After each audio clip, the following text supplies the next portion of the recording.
oncle, Abu Talib, inquiet pour la sécurité de son neveu et celle de sa famille, lui suggéra d'arrêter de prêcher pour éviter les conflits.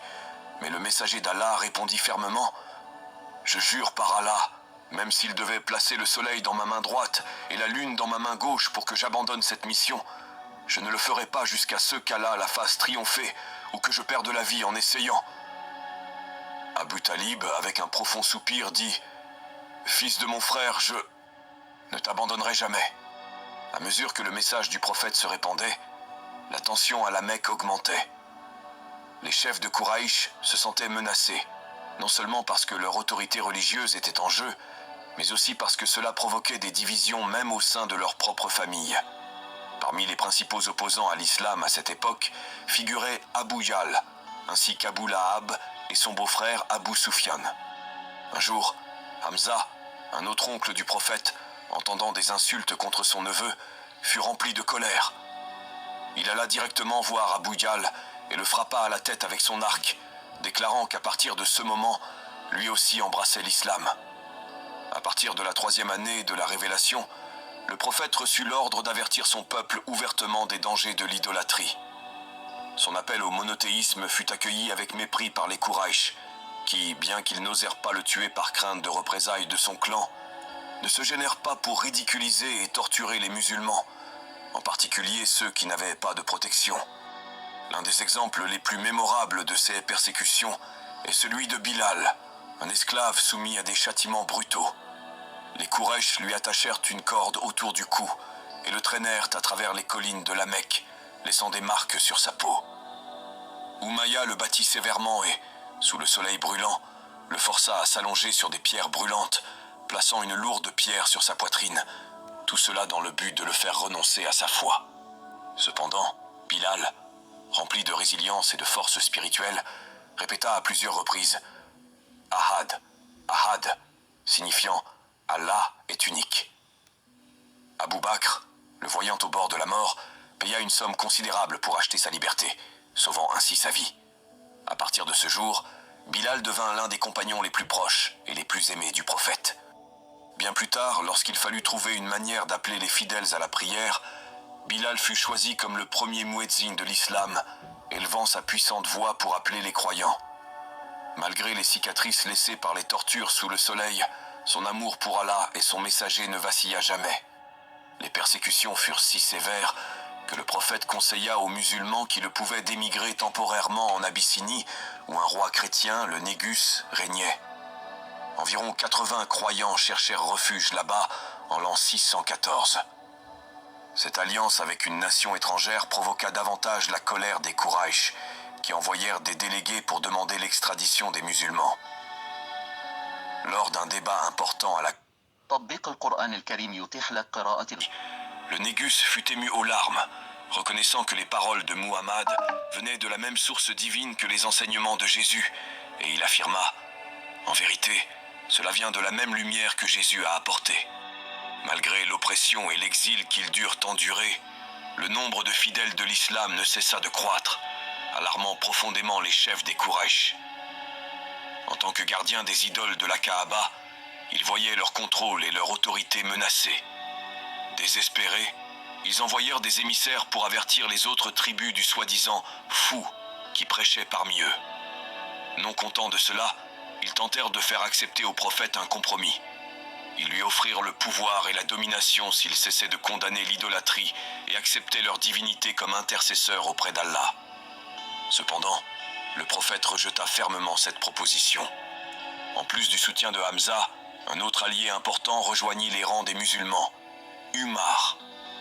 Dans ses premières années, Umar s'était fortement opposé à l'islam et était furieux de l'influence croissante de cette nouvelle foi, si différente des croyances qu'il avait connues depuis l'enfance.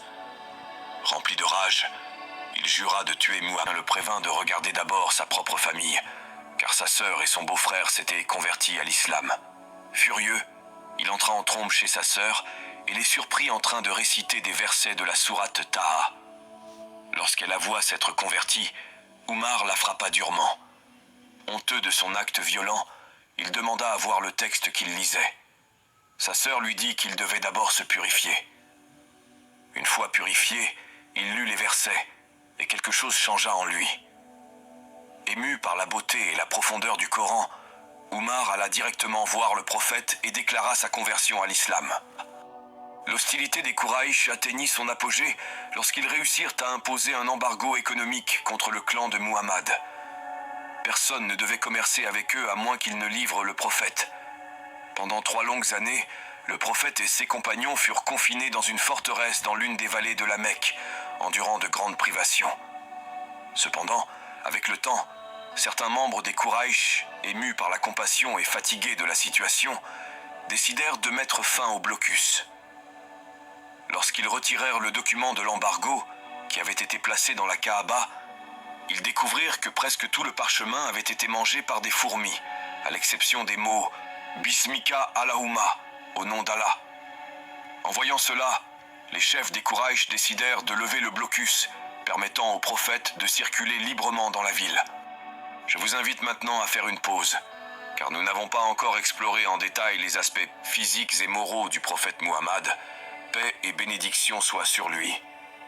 Il était décrit comme un homme de taille moyenne, aux cheveux et à la barbe intensément noire. 6 paroles transmettaient toujours la sagesse, la bonté et la miséricorde. Dans son traitement envers les femmes, il était incomparable, leur accordant respect et dignité dans une société où cela était inimaginable. Il fut un pionnier dans l'émancipation des esclaves, les traitant avec une grande dignité. Sa démarche était unique. Il semblait glisser avec une allure ferme, comme s'il descendait une pente. Son visage rayonnait d'une lumière comparable à celle de la pleine lune, et sa voix était mélodieuse. Il parlait calmement, sans élever la voix, sans insulter ni crier. Il était serein, et son humeur était constamment joyeuse.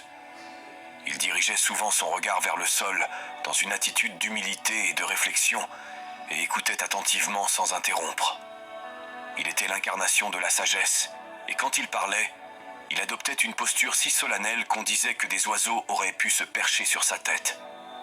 Le prophète, avec son noble caractère, est l'exemple parfait pour l'humanité dans tous les aspects.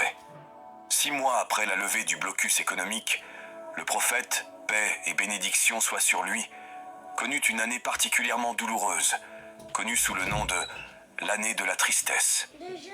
Pendant cette période, son oncle bien-aimé Abu Talib, qui l'avait protégé sans relâche, décéda. Bien qu'Abu Talib l'ait défendu jusqu'à la fin, il n'embrassa pas l'islam, malgré le profond désir du prophète de voir sa conversion. Cependant, Allah précisa que seul lui guide qui il veut, et ce n'est pas aux humains de décider qui reçoit la guidance. Ceci est un rappel pour ceux qui ont accepté l'islam. Autant que nous désirions que nos proches suivent la voie de la vérité, c'est uniquement Allah qui accorde cette guidance. Cette même année, le prophète subit une autre grande perte, la mort de sa fidèle épouse Khadija, qui avait cru en lui quand tout le monde le rejetait et l'avait soutenu dans les moments les plus difficiles. Avec elle, il eut tous ses enfants, sauf Ibrahim. La perte de ces 2 êtres chers plongea le prophète dans un profond chagrin. Après la mort de son oncle, les Quraïsh intensifièrent leurs attaques contre lui. Le cœur lourd, le prophète décida de se rendre dans la petite ville de Taïf, espérant que ses habitants accepteraient son message et lui offriraient un refuge sûr. Cependant, la réponse fut extrêmement hostile. Les habitants de Taïf non seulement le rejetèrent, mais ils le lapidèrent jusqu'à ce que ses pieds soient ensanglantés. Même son serviteur fut blessé. Le prophète chercha refuge dans un jardin, où il s'assit sous un arbre et invoqua Allah. À ce moment-là, l'ange Gabriel apparut et proposa, avec l'aide de l'ange des montagnes, de détruire les habitants de Taïf pour leur cruauté. Cependant, le prophète, montrant sa miséricorde infinie, répondit « Je demande à Allah le Tout-Puissant que de leurs descendants viennent des gens qui l'adoreront sans rien lui associer. » Telle était la compassion du messager d'Allah, même au milieu de sa propre souffrance. Malgré les difficultés, le prophète ne perdit jamais espoir ni sa foi en Allah. Au 11e an de la mission prophétique, il épousa Aïcha. Peu après, il vécut l'Isra et le Mirage, où il monta aux cieux et rencontra plusieurs prophètes, tels que Jean, Jésus, Joseph, Idriss, Aaron, Moïse et Abraham. Paix et bénédiction soient sur eux tous. Au 7e ciel, il fut amené en présence d'Allah, qui établit l'obligation des 5 prières quotidiennes pour la communauté musulmane. Après cela, une tentative d'assassinat fut planifiée contre le prophète, mais une délégation de la ville de Yatrib, aujourd'hui Médine, située à environ 400 km de la Mecque, offrit refuge à lui et à sa communauté. Après 13 ans de prédication à la Mecque, la migration vers Médine marqua le début du calendrier islamique. Malgré les persécutions, le nombre de croyants ne cessa de croître, incluant les Ansars, les habitants de Médine qui offrirent leur soutien inconditionnel aux musulmans. Le voyage vers Médine ne fut pas sans danger. À cette époque, les pèlerins ne disposaient pas des moyens de transport modernes, ni des commodités que nous connaissons aujourd'hui. Les voyages étaient ardus, avec des moyens rudimentaires, et de plus, les Quraïch envoyèrent des personnes pour capturer le prophète. Pendant le voyage, le prophète et son fidèle compagnon Abou Bakr se cachèrent dans une grotte pendant 3 nuits. C'est à ce moment-là que le prophète dit à Abou Bakr: « Que penses-tu de 2 personnes si Allah est le 3e avec elles ?» Et Allah révéla le verset: « Ne sois pas triste, car Allah est avec nous. » Après plusieurs jours de voyage par des routes peu connues, le prophète, paix et bénédiction soient sur lui, ainsi que ses compagnons, atteignirent un endroit près de Yatrib appelé Kouba. Là, il décida de rester quelques jours et, pendant ce temps, il établit la première mosquée de l'histoire de l'islam. Peu après, il se dirigea vers Médine, où la construction de la mosquée du prophète commença. Cet endroit n'était pas seulement un espace de prière, mais aussi un centre d'apprentissage où les musulmans étudiaient leur religion. Le bâtiment était modeste, construit avec des troncs de palmiers et recouvert de branches.